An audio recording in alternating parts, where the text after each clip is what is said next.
the last episode, we gave you part 1 to a talk I recently gave titled Food Preservation Canning for Beginners. In it, I talked about my own experience learning how to preserve food for my family, as well as the incredible value of having such a practical skill. I also went over some of the most common methods of food preservation a person can do at home, including the method of canning, which was the main concentration for the class. In this episode, we'll give you part 2, in which we get into the process of canning itself, as I deal with the tools, equipment, and science of canning.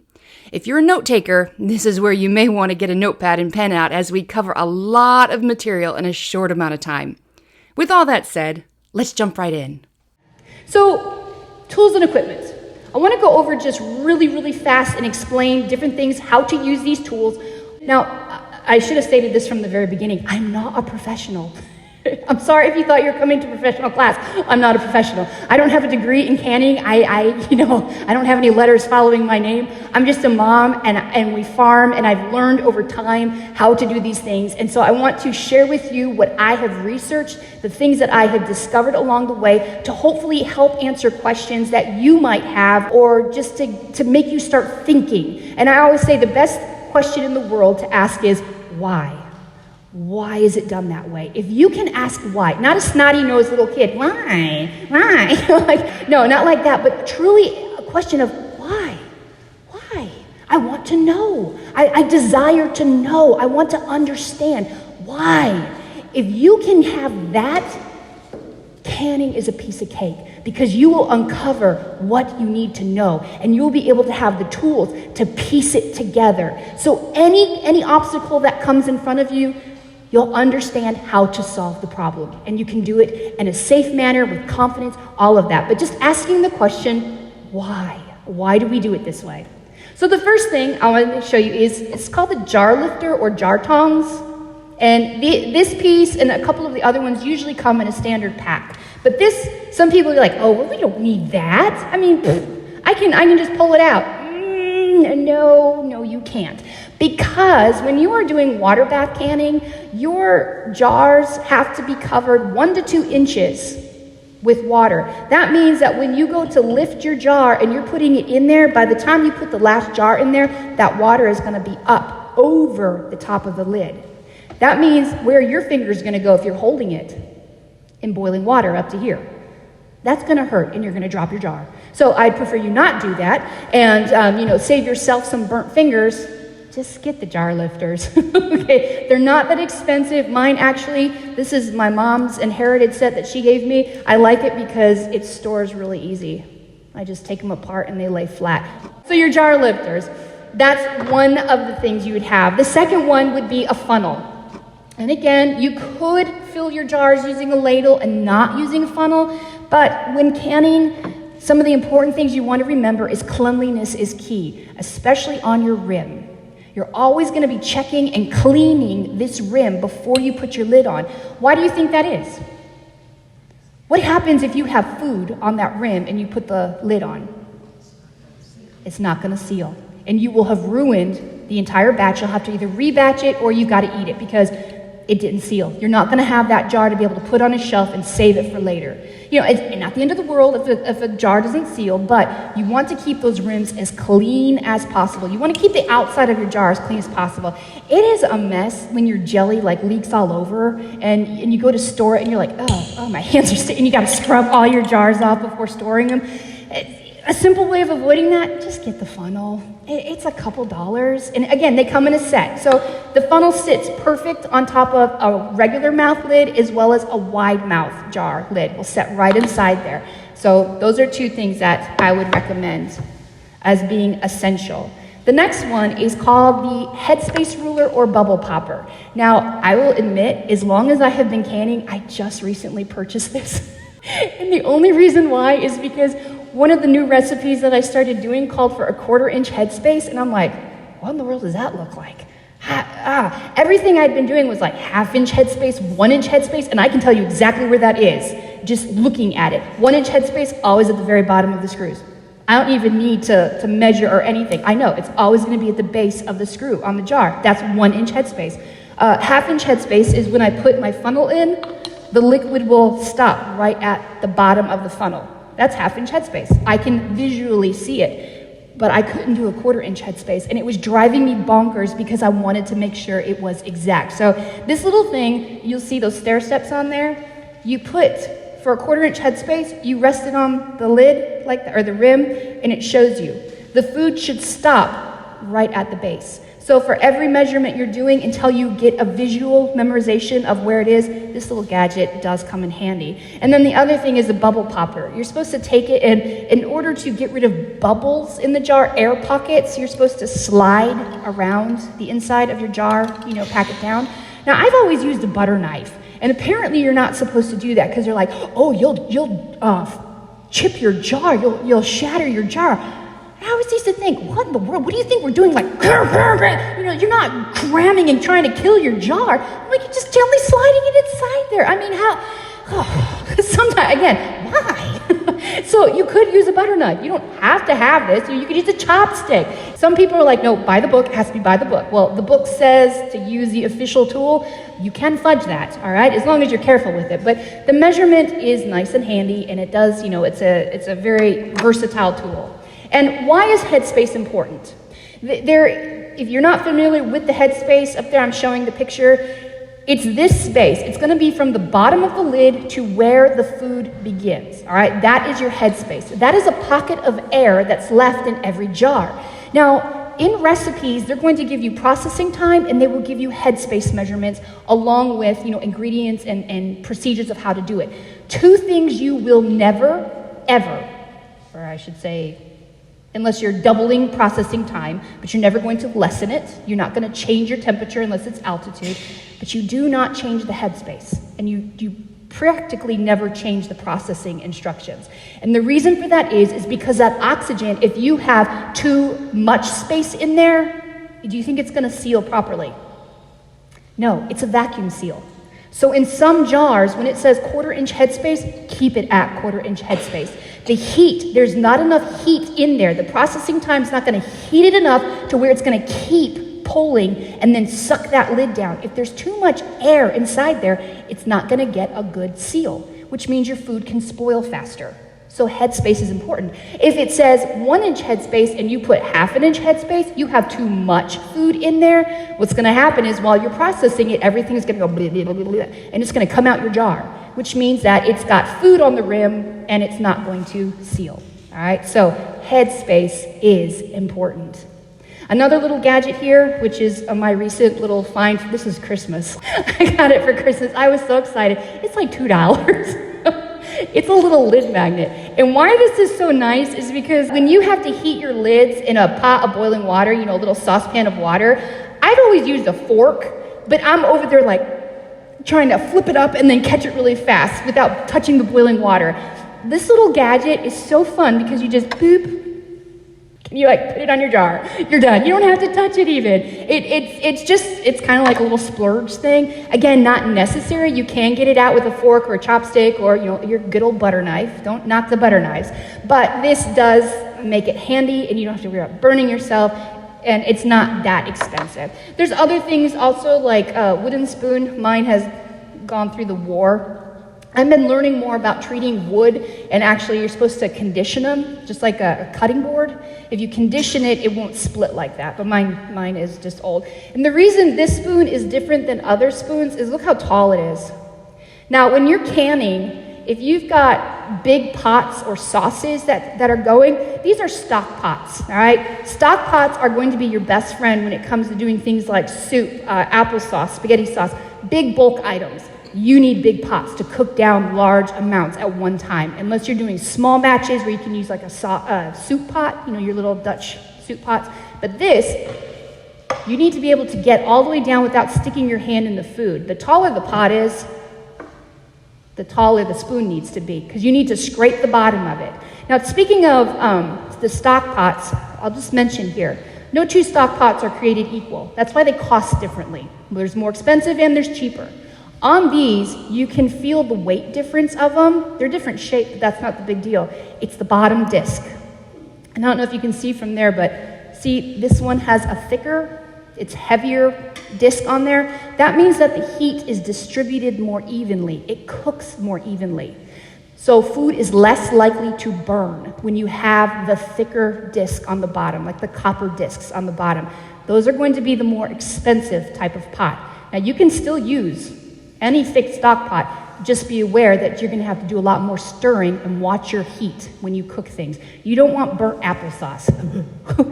Nobody's going to want to eat it. So just be aware of that. That's why with your stock pots. And then there's also a blancher, not necessary. You could use a stock pot. You could use a soup pot. You just bring the water to a boil. You would, put your fruit, like peaches or tomatoes, when you have to peel the skins off, you blanch them for 30 seconds, whatever the time would be on them. And then with this, you would pull out the whole thing. Well, you don't have to have that. Use a pot with a slotted spoon. There's ways around it. Think about what the tool is and how can you do it another way. We always say we just jerry-rig everything. If there's a simpler way around it, if we can make it or we don't have to buy it, that's great.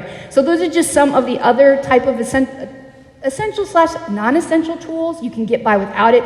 These are handy. And again, if you are doing big batches, you do want to have the bigger stock pots there. And then the next thing, of course, we have our lids and bands. Now, these little gadgets, of course, other than dropping it, you'll just have to sterilize it, but you want to use clean lids and bands when you're doing it, and they will sell these when you buy a set of jars, like brand new jars. They'll always have the lid and band on it. All right, but you reuse your bands, and you can reuse your jars. So what's the one thing you would have to purchase? Your lids. You'd have to purchase boxes of lids, and they come like 12 in a box. This is the Ball brand, like that. And just word of the wise, not all lids are created equal. Ball, Kerr, and the third one that I could recommend, which is not the greatest, is the Golden Harvest. Stay away from Mainstay, the Walmart brand. I'm sorry, they're cheap. I think using Mainstay lids one time, I would say 95% of them failed to seal. That's a no deal for me. I don't care how much money I saved, it's not worth it when all of that work and food and none of the jars sealed. It was very, very depressing on there. So you can see, like even on Amazon, they'll sell, you can get a 72 lids, the Ball canning lids, for $26.99. Oh, but you could get 128 of the generic brand for only $17.99. Oh, that sounds like a really good deal, and it is a really good deal, but read the reviews on these. Majority of those, they're made in China. Not to knock China or anything, but they're just subpar. They're not as good. And then another one you'll see on there, people will write the reviews and it says too many failed seals. Now again, not the end of the world if a jar doesn't seal. So say for instance, in your canner, you've canned up 7 quarts. So 7 quarts will fit in here. Let's say you have 7 quarts of green beans. That's like having to pick almost a 5-gallon bucket of fresh green beans. Your back is aching, you've had to stand at the sink, you've cleaned them, you've picked off the ends, you've cut them up, you've washed them, you've packed your jars, there was salt, you got the water in, you got your water bath canner. All of that time, and here you put your lids on up, and when you go to take them out, all 7 quarts didn't seal. Do you know how upset you're gonna be? And you're gonna be, if one jar doesn't seal, you'll be like, we're having green beans for dinner, no problem. Yeah, it's not a big deal. But if the whole canner load doesn't seal, that's depressing. So be very aware that when you buy lids, you wanna stay with good quality. But how do you even know if a jar seals or not? Now this is some of the tests that they have. You'll see on your jar, there's this little concave area. Can you hear it? Hear it popping? When a jar seals, that concaveness should be there. So if I look at all these that have sealed, if I push on them, nothing's happening. It's not popping. They're sealed. Another way to tell is when I can pick it up by the lid. It's not moving. Now, don't be flying it around, because if it didn't seal, you're going to have a mess. But that's one way of testing. An old-fashioned way is they say to take a spoon and tap, and that somehow is supposed to have a high-pitched sound that it gives off, like a pitchfork almost, and that was supposed to tell you it's sealed. I just go by, if it's concave, I can see it, as well as when I push on it, there will be no movement. Sometimes it will look like it's concave, but when you push on it, you hear this, well, no, You'll hear that. Not like a pop. It'll be subtle. It's still moving. If it moves at all, it's not sealed. And that's how you would know. So just to be aware of how that works. And then lids are expensive, so can you reuse your lids? I have recently, a lady at our church, when she told me that, I about fell off my chair. I'm like, you gotta be kidding. We can reuse our lids? Because everything, and I mean everything in the USDA guidelines and every canning site that quotes by the book, never reuse your lids, as if you're gonna die if you do. Like you will kill your family if you can with reused lids. And it was just like, oh, you'll reuse them? Because according to this is what the Ball's Complete Book of Home Preserving says. Most lids are designed for single use and are not able to withstand the repeated heating, cooling, and handling demanded by the home canning process. All right, that's what the professionals say. Now, I like how Carolyn over at the Homesteading family, she has a blog with lots and lots of canning videos. And I quote her, she says, reusing lids is generally a no-no. But if you can't find canning lids and you are risking your harvest going bad, what do? Ball tells you not to reuse lids. However, Ball also stands to profit every time you need to can. The real danger of reusing lids is that they may not reseal. That may seem like a big deal, but in reality, it's as if your jar doesn't seal. You'll know it right away and can transfer those jars straight to the refrigerator to be consumed quickly. That's it. So the only real worry is that you'll need to use up a few jars of food if they don't seal. The danger of not putting up your harvest is that it will all spoil, wasting all of your time, energy, money, and that great produce. In my opinion, I'd rather give old canning lids a try and risk losing a few seals rather than risk potentially losing a year's worth of green beans because I didn't have new lids. And then she finishes, in order to reuse a canning lid, there's 3 things you need to look for. Is it completely free of dents and nicks? Is the sealing compound still intact? And high temperatures will more quickly break down the seal. So if in doubt, use the lids in your water bath canner versus the pressure canner. Because if it's a water bath, you can reprocess it. Just put a different lid on and reprocess the ingredient.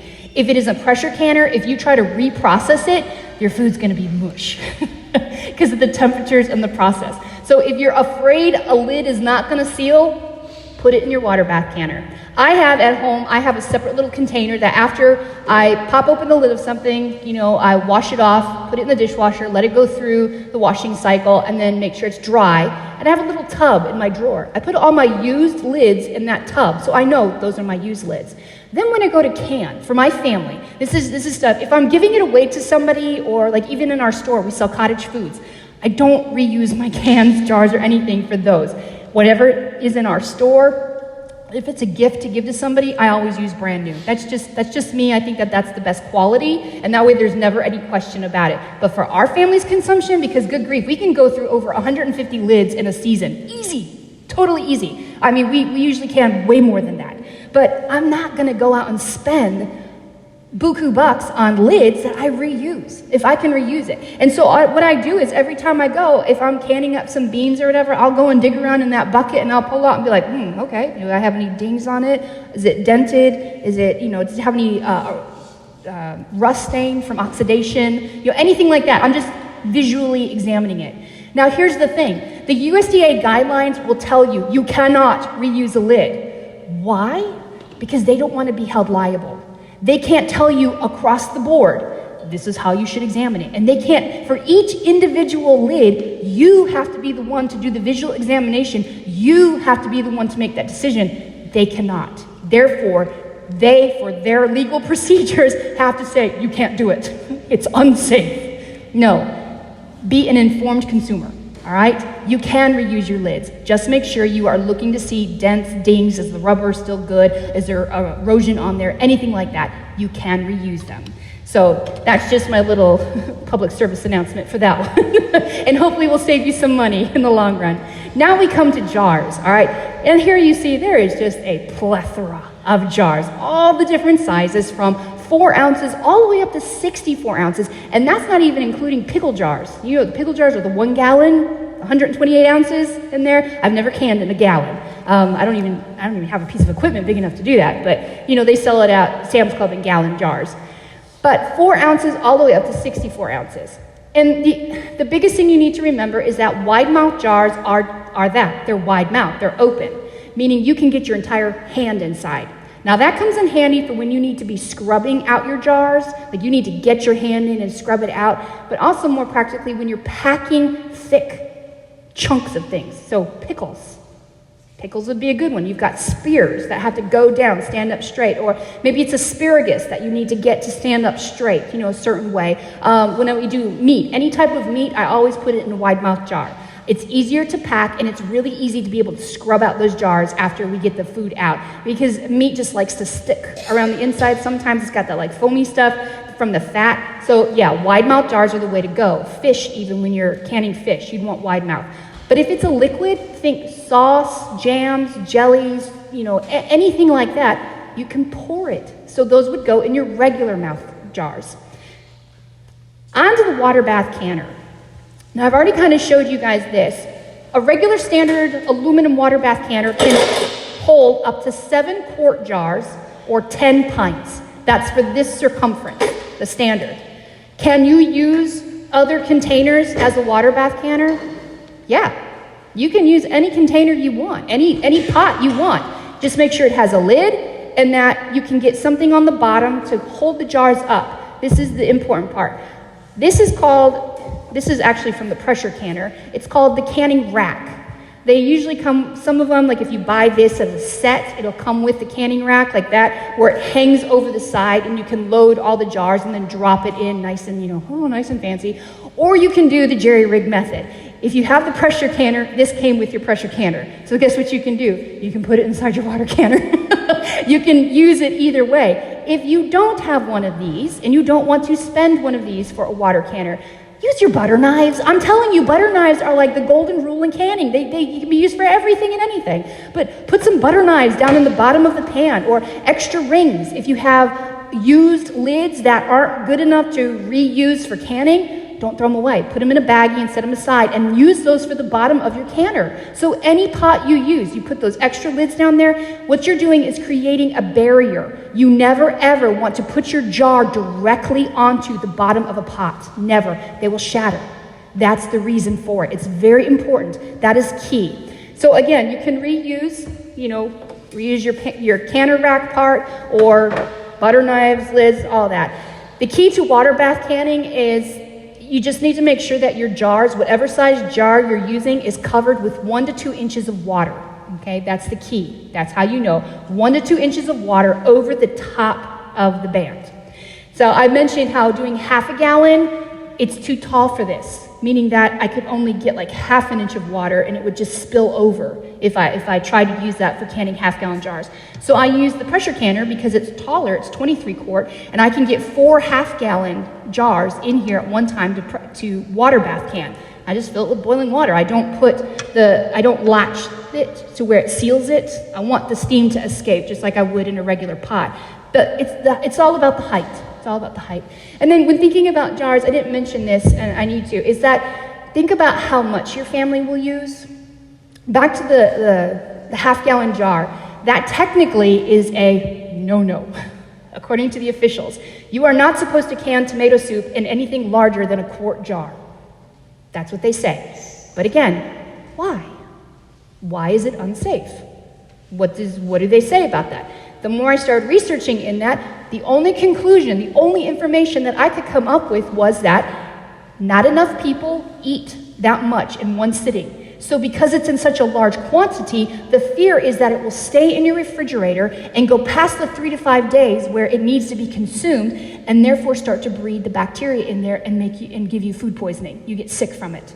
So therefore, they're going to tell people, can it in smaller portions. That's the limit. You have to do it in smaller portions. I get that. I do. I understand that. The difference is that I have a family of 7. We go through a whole half gallon or more in one sitting. It is not going in my refrigerator. There are no leftovers. Not one. I mean, my son would be like licking the bottom of the bowl, the pan, if I let him. He loves homemade tomato soup. He hates the store stuff, but he'll eat that one. So I know for our consumption, we go through it. So I'm going to do it in half gallons because it's more economical for our family. I use less lids. It's easier on time.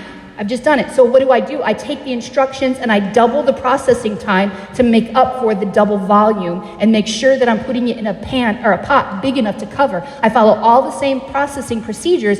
I just extended the time because I've extended the amount. I've doubled the amount. But that's how you look at a recipe and you have to think about the whys behind it. And even though it could very well be safe to do, because of lack of interest, and that we don't have, the average family size is 3 to 4 now. I mean, that's the average American family is 4. We don't have big families like they did back in the day. So there's less interest in testing the recipes to see, can it be done in larger quantities? So therefore, they're just going to keep it as is. And then, of course, because there's not a lot of interest in canning, which I'm hoping that's kind of reversing now, more people are getting interested, but because there's less interest, they don't have the funding. And it'll say there, if you look online, it'll say, testing is not possible at this time because of lack of funding to do the tests. They just don't want to pay for it. So therefore, the recipe stays as unsafe. I'm just saying. Don't take my word for it. You can go and look it up and research it and ask yourself those questions yourself. But all right, on to the good stuff. Pressure canner. Dun, dun, dun. Okay. How many of you have had this nightmare that you're going to pressure can and it's going to blow up on you? Like, just this fear. Oh, just about everybody. How many of you in here have actually known somebody who's had a pressure canner erupt? One. Okay. Wait, when was that? When was it? Uh-huh. 7 years 7 years ago. ago, okay. Do you know what model she used? Presto. The Presto? Okay. I'm curious about that because I was trying to track down information and history of how they have upgraded the canner itself to overcome these instances and why the pressure canners erupt. A lot of times it's because of a simple user error that I'm going to show so that you guys don't make that mistake in here. But the first thing you have, the first part of a pressure canner that you need to know about is called the sealing ring. This little gadget right in here, which pops out, okay? This little guy can be replaced, and it is not expensive to replace. It's like $7.50 or $7.99, depending on where you find it. You can look them up online. I mean, they're at the store. I think even Walmart sells them. They're very, very easy to find. And if this gets a crack or it starts getting brittle and old and you can tell, it's rubber. It will happen with heat over time, especially if you don't keep it dry. If you don't clean it and dry it thoroughly in between uses, it will start to disintegrate. So you would want to replace that. You need to have a nice, good seal ring because it does just that. It seals. Okay, so you can't scooch around that fact. If it's going bad, you need to replace it. But that's the sealing ring. And then the other part that I've already mentioned before is what will come inside your canner is a canning rack. This canning rack. Now, most pressure canners have the canning rack. I am going to show you how in a 23-quart pressure canner, do you remember how many quart jars fit in this canner? Do you remember? I said there are 7, right. 7 quarts or 10 pints will fit in a regular water bath canner. This is the same circumference. So if I could fit 7 quarts in there, I can fit how many quarts in here? 7, right. Or if I'm not doing quarts, I'm doing pints. How many pints would that be then? 10, right? Same circumference. However, this is the benefit to having the 23-quart versus a 16-quart canner. A 23-quart canner, I'm going to show you here. You can see down in there, I've got 10 pint jars. Can everyone see them down there? I don't want to tip it. There they all go. But I've got 10 pints. With a 23-quart canner, you can take, if you have a second one, you put a second rack over that, and guess what you can do? I can then put another 10 pints on top. So, 20 pints is the equivalent of how many quarts? 10 quarts. 10 quarts versus only 7 quarts. So, sometimes when you're doing things, it's almost more beneficial to go ahead, use up a little bit more jars because you can can more. You get an extra 3 quarts worth of food canned. with using a 23 quart when you divide them up and stack them like that. Now, you don't have to use a canning rack. I've never used the second canning rack in there, but I'm just trying to be professional about this, and they tell you you're supposed to.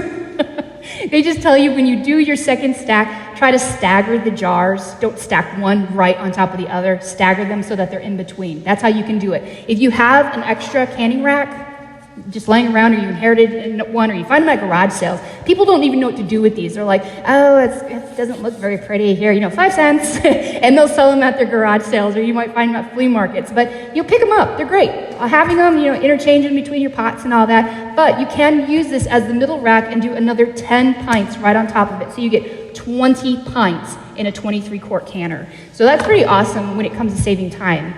The next part we need to talk about is called the dial gauge, the pressure dial gauge. This little guy right here. This piece on your pressure canner is very important.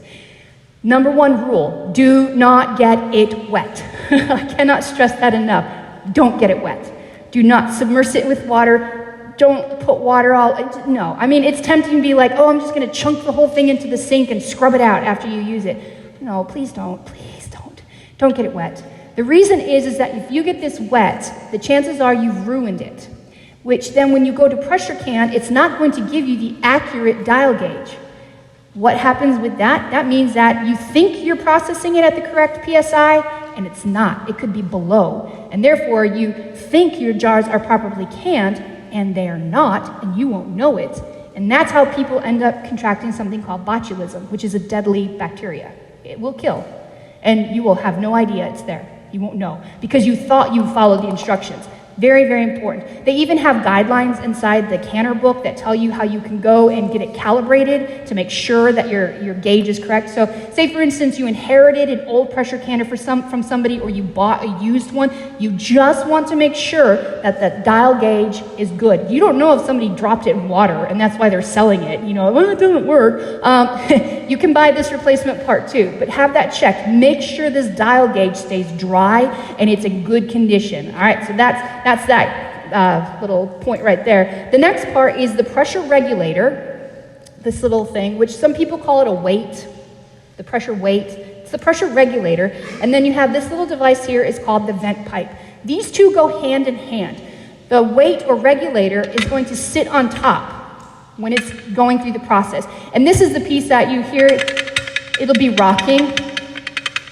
That's because this little vent pipe is going to be the exhaust. This is where the steam's going to come out of, all right? Now, this is where I was saying user error can come in.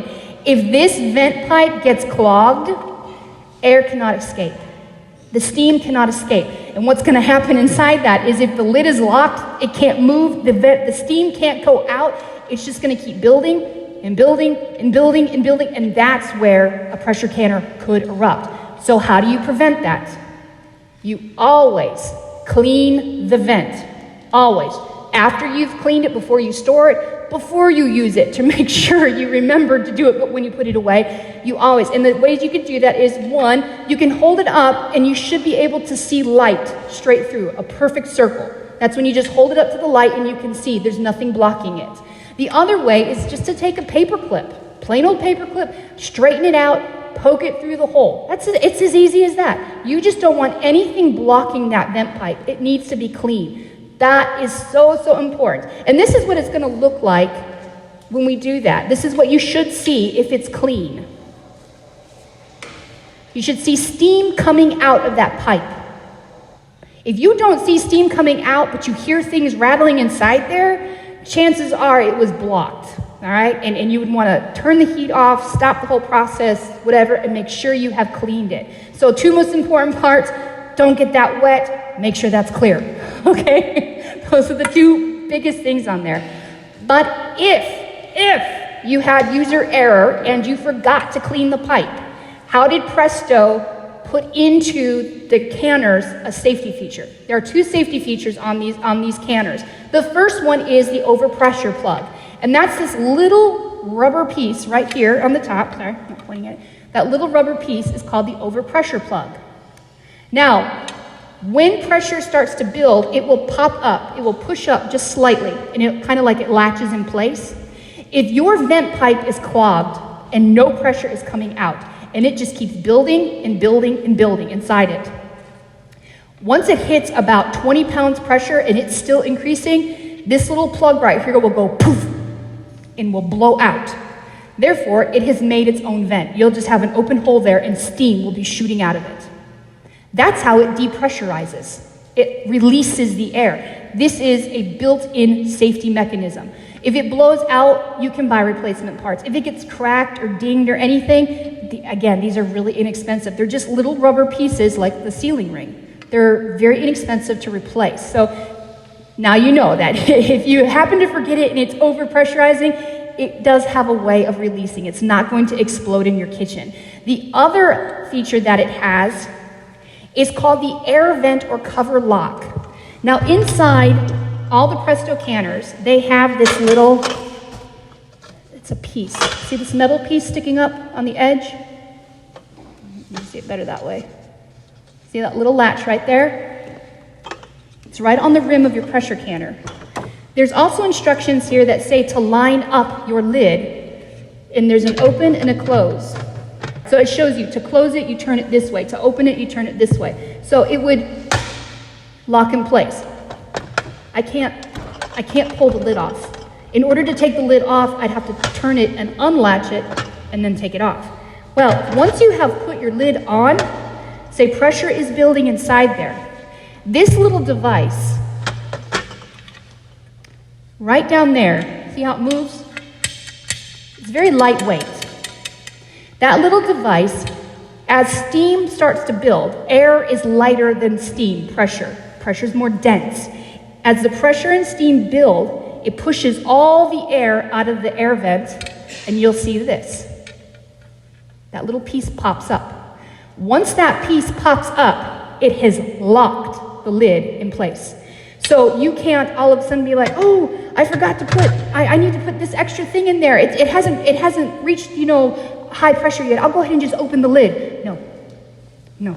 Once it has reached a certain point, that lid is locked, this piece pops up, you cannot open it. Because if you did, it would have poof, right in your face.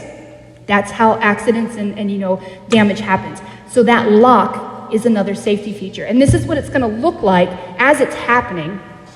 See the vent coming out? Watch the front lock. See? It'll go up on its own. Don't try to speed up the process like I've done a couple times before I read my book. See, everybody has learning curves in here. Before I read my book and was like, oh, I'm an idiot, I would be like, oh, mine's malfunctioning. It's not coming up, and it's spitting a bunch of water. It must not work. It's got a bad seal. We'll work around it. I take my good old-fashioned butter knife. Don't give me butter knives, really. But take my little knife, and I'd be like, and I'd pull it up, and then it would stay up. I'm like, oh, see, it's just a faulty canner. That's the problem. It's me. So don't do that. Just don't do that. I'm telling you from past mistakes, don't do that. Just let it work on its own. And it will vent that steam until all the air has come out. And this is why it's important. Air, again, is lighter than the pressure. It has to push the air out so that the entire canner is pressurized. When you see that solid vent of steam and the lock has come up, you know there is no more air inside the canner, which means then you take your weight and the weight goes on. You're ready to start canning at that point. Once this weight gauge is on, pressure will begin to build. That's how it all goes. And I'll show you when I do a demonstration how this all works together in tandem so you'll have a better idea. But now on to the fun part of how do you know which one to use? They're like great-great-grandma's recipe, and she's like, oh, we never had pressure canners. We water bathed everything, and we didn't die. And my thought is, it's by God's grace. Goodness, talk about risky. Some of the things they did back then using water bath canning, when we know the science behind it. We know why not everything can be water bath canned. And the reason is because the science, high acid foods versus low acid foods.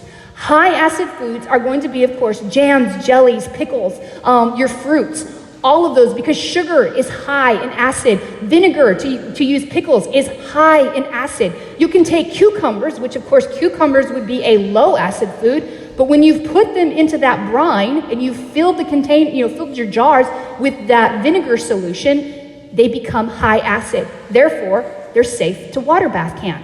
If it wasn't for that vinegar, pressure can all the way, because it's a low acid food. So then, see how tomatoes are right there on the borderline?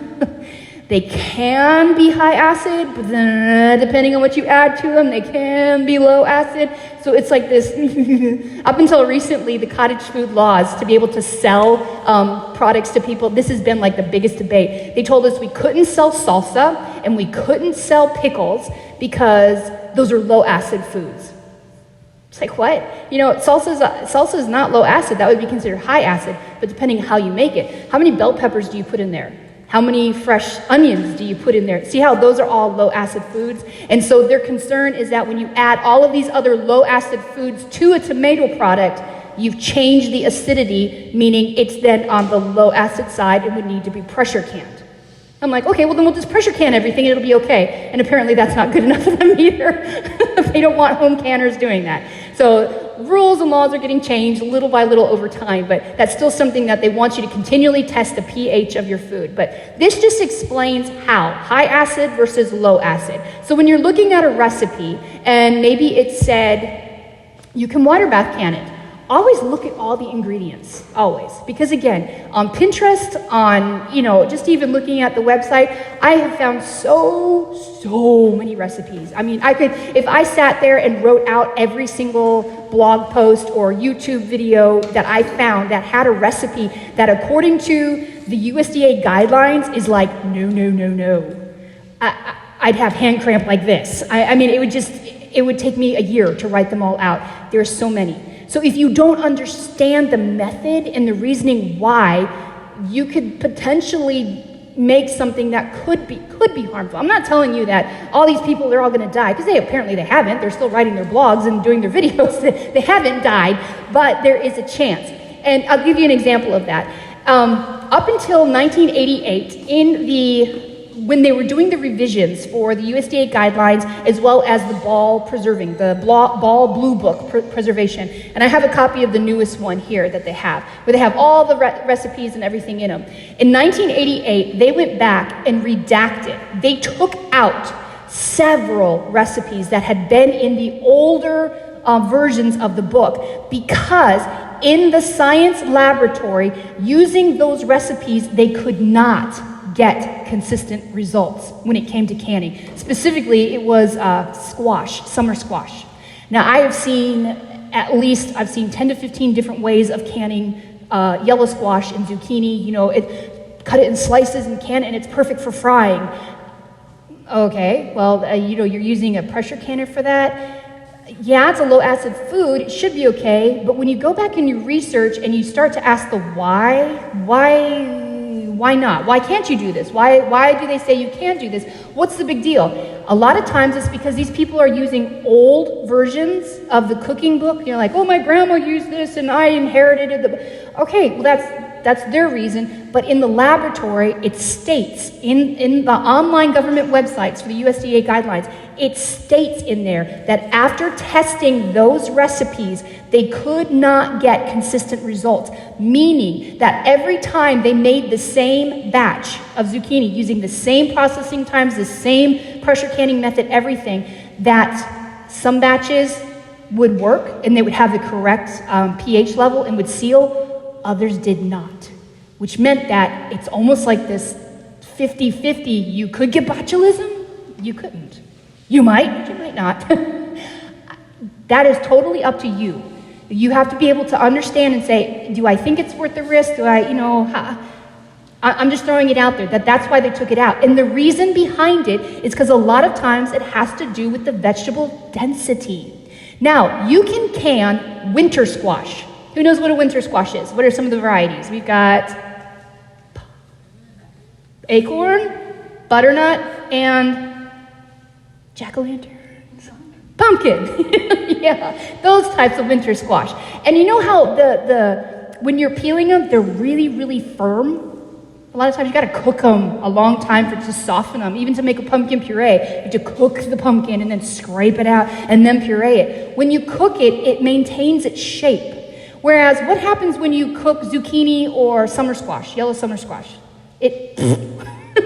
You get mushy. The more you cook it, the more mealy it gets, just really, really mushy. So the problem is that when you try pressure canning summer squash, just as is, it would start to overcook and turn into this mushy, globby mess, which then affects the density. Pressure canning is all about heat penetrating the food and cooking it to get this exact temperature. All right, that's what pressure canning does. It's not water bath canning, it's pressure. It's all about the heat. And if the heat cannot penetrate the center, that's where you could have some bad bacteria and health issues occurring in there. So this is what the Presto Pressure Canner Manual has to say about it. It says there are 4 basic agents of food spoilage. There's enzymes, mold, yeast, and bacteria.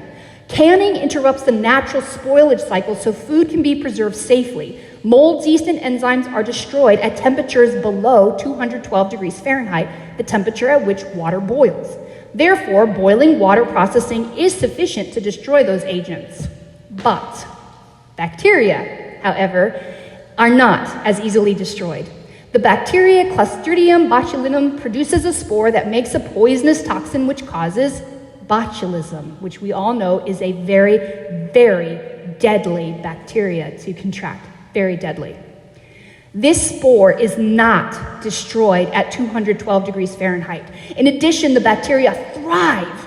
Get that? They thrive on low acid foods in the absence of air. So you're basically, when you can it, you are creating the perfect environment for botulism to grow, if done improperly. It's all about the temperatures, all about the heat. So for a safe food product, low acid foods need to be processed at 240 degrees, which can be achieved only with the pressure canner. Why? Because water can only reach 212 degrees. It can never reach 240 degrees. So all of those recipes, all these people say, oh, you can water bath it. You just got to do it for a long, long, long, long time. No, I'm sorry. Water only reaches 212 degrees. It scientifically is impossible to preserve it to where it's going to be safe to consume. You can't. Low acid foods cannot be safely consumed in water bath canning. It has to go through the pressure. So then it goes on to say, in pressure canning, some of the water in the pressure canner is converted to steam, which creates pressure within the canner. As pressure increases, temperature increases. 5 pounds pressure equals 228 degrees. 10 pounds equals 240 degrees. 15 pounds pressure equals 250 degrees Fahrenheit. This pressurized heat destroys the potentially harmful bacteria spores. As the jars cool, a vacuum is formed, sealing the food within and preventing any new microorganisms from entering and spoiling the food. So now you know, this is why. This is the reason behind it, the science behind it. It all has to do with the temperature, and that goes again with the density. Pressurized has to get that heat all the way through the food. And if it cannot, it means that it didn't kill off the potential bacteria spores inside there. So when we go back to the whole summer squash debacle, and it's like, well, why can't I pressure can a low acid food? It's because if it turns into a mush, or if I try to make a pumpkin puree, right? You know, they sell it at the store, pumpkin puree for pumpkin pies. Why can't I do it myself? Well, because in order to make sure that it penetrates all the way through the puree, you would have to heat it for this certain amount of time, which then overheats it, overcooks it. And another obstacle that's in there is that the food is overcooked in order to kill off the bacteria, and then you don't have the same product as what you're thinking you're gonna get at the store. The reason they can do that at the store is because they can it in aluminum cans, not glass, aluminum. Which means that as soon as they heat it to the exact temperature, kills off the bacteria, they cool it immediately, like a flash cool. When you can in jars, you not only do the time for pressurizing, you turn the heat off, the pressure has to then slowly dissipate all of the pressure on its own. Then you take the lid off and you set them on the counter. They're still bubbling and boiling inside there. It's still cooking because the jar's still hot. It's still going through this heating process in there. So think about what happened to your pumpkin puree if you cooked it the length you needed to, and you tried to set it on your counter. you're not going to be happy with the results. It's not going to taste the same. It's not going to be the same. If you tried to pressure can it to where it was like what the store has, it means you under-processed it. And you're increasing your chances of having the botulism grow, those spores grow inside there, because it did not penetrate all the way. And the same thing is true for your squash and your zucchinis and stuff, because it turns to mush. So I hope that's like as clear as mud, probably, and all of that. But just so you can start to think. All right, we understand low acid to high acid, and now we understand the temperatures and the why, and also keeping in mind food density. That's how you have to view every recipe, every food product out there, all of those combined together to make, to understand the process. Well, the last part, too, before I do the demonstration, is just so you can understand the difference between cold or raw packing and hot packing. All right, there's two ways that in every recipe they're going to tell you to fill your jar or to prepare your food that you're going to put in the jars. One that you will always use with water bath canning is hot packing. And the reason is because you're putting it in a hot water canner, okay? If you can remember the simple step of hot, hot, hot, hot, everything is hot. Your jars are hot, your contents are hot, your water is hot, everything is hot. And you have the extra steps of you need to sterilize. Because again, water bath only reaches 212 degrees and will not kill off bacteria. Therefore, your lids, your bands, your jars have to be sterilized. That's the extra step. When it comes to pressure canning, now you get the easy way. I told you it's gonna be easier. You don't have to sterilize. Just make sure your jars, lids, and bands are clean. Run them through the dishwasher. Store them upside down, they're good to go. You know, rinse them with some soapy hot water if you want to, just to make sure no debris got in there. Can it? Because the pressure canner is going to kill off anything. It sterilizes them with the pressure. I mean, they're clean. You're not going to have any issue in that if you're processing it correctly. So again, water bath canner is for hot packing. So think of jellies. You got to bring them to a boil on the stove. If you're doing spaghetti sauce or any type of sauces, anything, it's cooked down. If you do a raw pack or a cold pack with the fruit, like I've got peaches there, I didn't pre-cook my peaches. I don't do that. You just peel, you core, you cut them up, you pack your jars. But what do you put in there? Hot syrup. You heat your sugar. It has to come to a boil. Hot syrup. And you fill your jars with that, and then they go inside there. And you still have to sterilize your jars, and they have to be hot. The biggest issue is you don't take a lukewarm jar or one that has lukewarm ingredients in it and put it into boiling water. What happens? It breaks. And then you've got like this nasty mess floating around and you got to start all over again from scratch. So hot, hot, hot, hot. All right? Lids are hot, bands are hot, jars are hot. If you have a dishwasher, get really good at timing it to where you set your jars running on a sanitization cycle and get everything going on the stove. So by the time the jars are done and it's going through that high heat cycle where, like you touch and you're like, ha, like hot potato, when you pull them out, they're hot. They're ready to go. They're clean. You fill them, put your bands, lids, put it in the hot water bath and process it. If you time it right, but everything is hot, hot, hot. Okay? If you can remember that, you will not have an issue. Pressure canning, this is what I love. This is where time is saved. Because with pressure canning, you can do the cold or raw pack method. It's going to be mainly used in pressure canning. You don't have to sterilize everything under the sun. You don't have to coordinate time with your dishwasher. I mean, goodness, when I do chicken, if I've got like a bunch of chicken thawed and I just need to get it going, I need to get it in the jars. Well, what I'll do is I'll fill the jars, get 7 quarts going in the canner, and I've got another 7 quarts that I've already filled. I throw them in my refrigerator. And I'm like, I'll do them tomorrow. Like walk off and leave them. You can do that because it doesn't have to be hot. They don't have to be sterilized. I just pack my jars, I get them ready to go, and then when the canner is ready and I have time, well then I'll go ahead and do another batch. But I could keep it in the refrigerator until then. It's so easy to do. Taking out that elimination of the timing of the heat, the temperature of it, it's a game changer, total game changer on that. But always remember, just key point on that is temperatures of contents jars, lids, and water, they all match. When I do the demonstration, I'm going to show you how taking this raw pack method and tweaking it just a hair is going to actually speed up the process. Your mind will be like, mind blown, because it is so simple. Well, that was part 2 of the class. I know it was a lot of information. If you're still listening up to this point, great job! I hope you'll stay tuned for part 3, where I demonstrate and talk about canning 2 really simple and staple items to have in your food pantry, and those are beans and chicken. I think you'll be surprised how easy it can be if you can remember the steps I give you. If you haven't subscribed to our channel yet, I hope you'll do that. Leave us a comment, share our content with a friend. Until next time, thanks for listening, and God bless.